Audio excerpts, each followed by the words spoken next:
네, 안녕하세요. 오늘 잠재력 발전소에서는 무례한 사람에게 웃으며 대처하는 법이라는 책으로 같이 얘기를 나눠볼까 하는데요. 이 책은 20, 30대 여자분들에게 인기가 많더라고요. 그만큼 어떤 무례한 사람에게 거절하는 상황이라든지 또 자기 표현을 좀 정확하게 하는 것에 있어서 남자분들도 물론 어려워하시겠지만 그 상대적으로 여자분들이 더 이런 필요성들을 많이 느끼지 않나 하는 생각을 했었어요. 그리고 정문정 작가님은 이제 실제적으로 우리가 현실에서 살아가면서 부딪힐 수 있는 그런 부분들의 사례별로 좀 접근을 많이 해서 도움이 되는 것 같았고요. 파트로 나눠서 착한 사람이 될 필요가 없어. 그리고 좋게 넘어가지 않아야 좋은 세상이 온다. 두 번째 파트. 세 번째 파트는 자기 표현의 근육을 키우는 법. 네 번째는 부정적인 말에 압도당하지 않는 습관. 그리고 마지막 파트로 무례한 사람에게 웃으며 대처하는 법. 이렇게 구체적인 그 사례라든지 또 구체적인 그 해결 방법이라든지 대안 같은 것들을 실제적으로 제시를 하고 있어서 많은 인기를 끌고 있지 않나라는 생각을 했어요. 그리고 실제적인 상황에서 나를 지키고 또 관계를 향상해 나갈 수 있는 그런 태도 같은 게 분명히 필요하잖아요. 그리고 어떻게 보면 가장 성공적인 그런 삶을 살기 위해서는 어떻게 보면 말하기 어려운 문제, 예민한 문제, 좀 갈등 상황 이런 것들에 대해서 좀 잘 대처하고 또 그런 상황들을 잘 넘어가는 사람들이 결국 한 단계 더 넘어가는 그런 측면들이 있는 것 같아요. 그래서 저도 개인적으로 필요성을 느꼈고 제가 같이 이 책에서 나누고자 하는 부분들 같이 읽어볼게요. 나이를 먹어가면서 나는 사람들의 이상한 말에 분명히 대처해야 한다는 것을 깨달았다. 왜냐하면 무례한 사람들은 내가 가만히 있는 것에 용기를 얻어 다음에도 비슷한 행동을 했기 때문이다. 이 책이 한창 인기를 끌 때 미투 사건도 좀 많이 있었고 했는데 그런 상황에서 뭐 피해자라고 말을 할게요. 피해자 분들이 한결같이 나는 뭐 몰랐다라고 한다거나 난 상대가 싫어하는지 몰랐다 이런 표현들을 많이 하는데 저는 그런 부분들에 대해서 이제 이 말이 꼭 필요하다라고 생각했어요.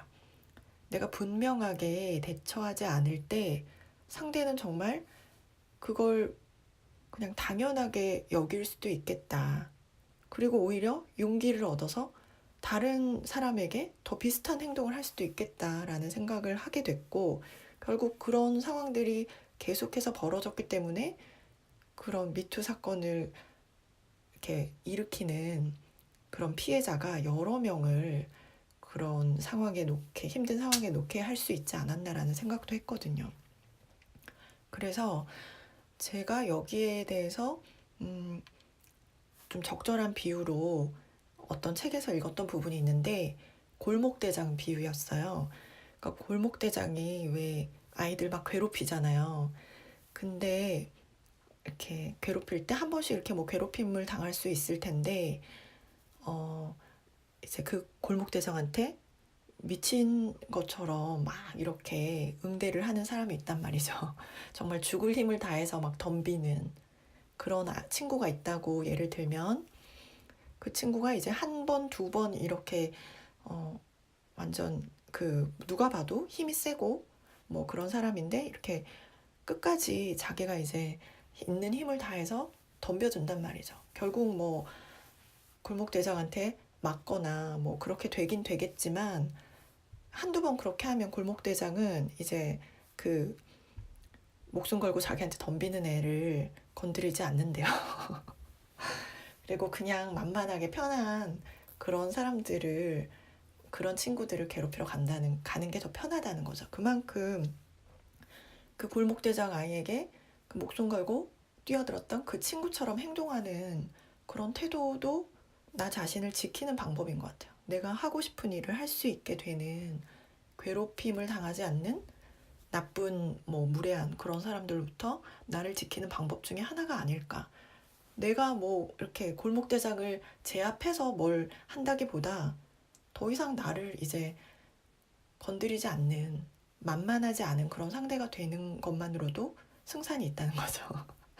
그 글을 읽으면서 굉장히 공감을 했고, 오늘날 우리에게 어느 정도, 우리에게 좀 이렇게 불필요하게 괴롭히려고 한다거나 무례하게, 이 책에서처럼 무례하게 대한다거나 하는 사람들한테는 좀 필요한 자세가 아닌가 그런 생각도 했던 적이 있는데요. 네, 그렇게 우리에게 좀 불편하고 예민한 문제를 다루고 있고 하는 것에서 좀 분명한 태도를 취하는 게 좀 필요하다라는 생각을 많이 하게 됐어요. 그리고 서로 상처받지 않고 대화를 종결하는 데 필요한 자기만의 언어를 준비해 두어야 한다. 나는 그런 상황에서 2개의 문장을 사용한다. 바로 그렇게 생각하시는군요. 그리고 그건 제가 알아서 할게요. 이거라고요. 그러니까 상대에게도 너무 이렇게 상처를 주지 않고 나도 상처받지 않아야 되니까. 이 2 문장이 개인적으로 이 작가님이 사용한 방법이래요. 그렇게 생각하시는군요. 괜찮은 것 같아요, 이거.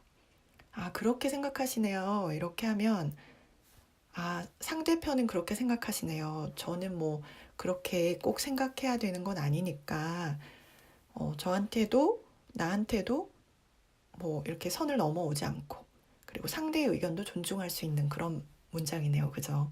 그렇게 생각하시는군요. 그리고 그건 제가 알아서 할게요. 이렇게 좀 상냥하게 말하면 좋을 것 같아요. 결혼은 언제 할 거냐? 아, 그건 제가 알아서 할게요.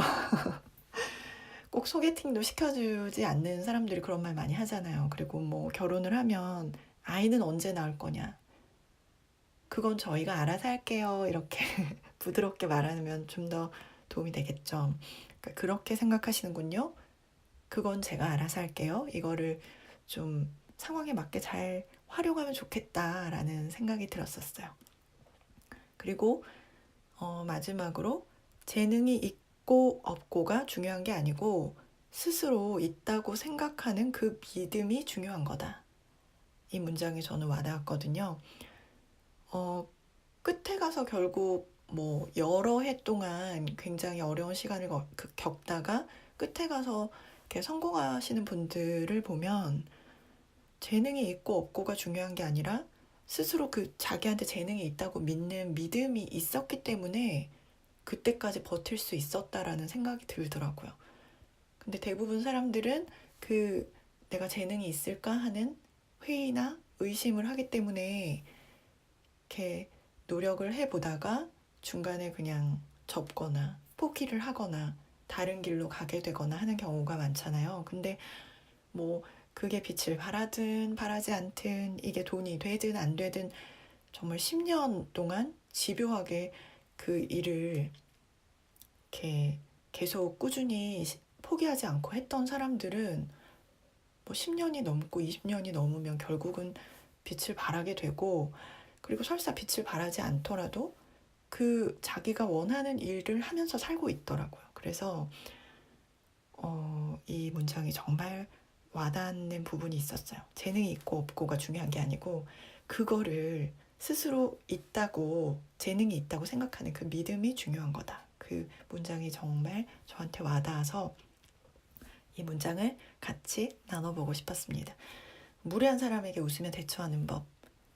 때로는 나를 지키기도 하고 상대도 배려할 수 있는 그런 방법을 우리가 좀 이렇게 태도도 같지만 실제적으로 우리가 어떤 상황에 대한 이해도 또 어떤 나름대로의 해결책이나 태도 같은 것도 미리 생각해 볼 수 있으면 좋을 것 같아서 이 책을 함께 나눠봤습니다. 오늘도